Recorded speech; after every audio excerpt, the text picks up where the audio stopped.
பிரியமானவர்களே, நீங்கள் ரொம்ப பலவீனமாக ஃபீல் பண்ணுறீங்களா?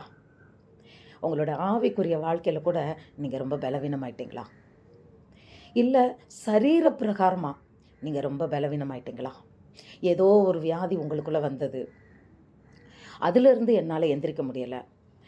ஆமாம், இந்த கொரோனா காலம் வந்ததுலேருந்தே எனக்கு கொஞ்சம் உடம்பு எனக்கு ஒரு மாதிரி தான் இருக்குது. அடிக்கடி எனக்கு பலவீனமாயிருது. என்னால் நார்மலாக இருக்க முடியலை அப்படின்னு சொல்லி நீங்கள் ஃபீல் பண்ணுறீங்களா? பிரியமானவர்களே, கவலைப்படாதீர்கள். இந்த பலவீனம் இன்றோடு உங்களை விட்டு நீங்குகிறது. ஆம், தேவனுடைய பலன் உங்களை நிரப்பும்போது உங்களுடைய பலவீனங்கள் நீங்குகிறது. நீங்கள் என்ன சொல்லணும்? கர்த்தர் என் ஜீவனின் பலனானார். ஹல்லேலூயா! ஆம் பிரியமானவர்களே, நம் ஜீவனின் பலன் யாரு? கர்த்தர் தான். நம்மளுடைய ஜீவன் யாரோட கையில் இருக்குது?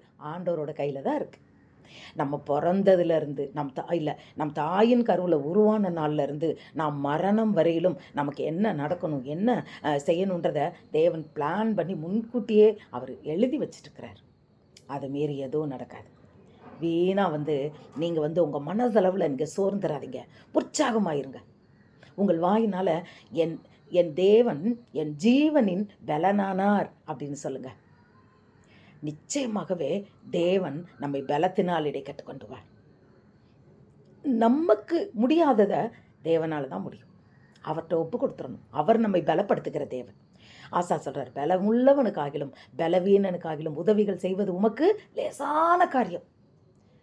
அவருக்கு ஒன்றும் இல்லை, லேசான காரியம்.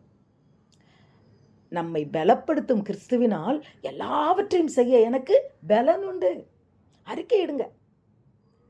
கர்த்தர் நம் கீதமாக இருக்கணும். பிரமாண்டவர்களே, தேவனுடைய நாமம் நம் வாயில் எப்பொழுதும் சங்கீர்த்தனமாய் வெளியே வரணும்.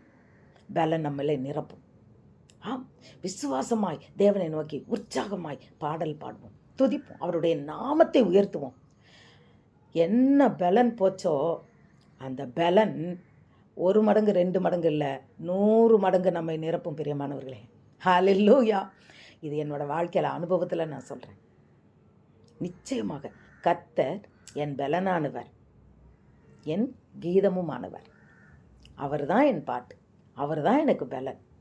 கர்த்தர் என் ஜீவனின் பலனானார் என்று அறிக்கையிடுங்கள். நிச்சயமாக நீங்கள் சாட்சி சொல்ல போகிறீங்க.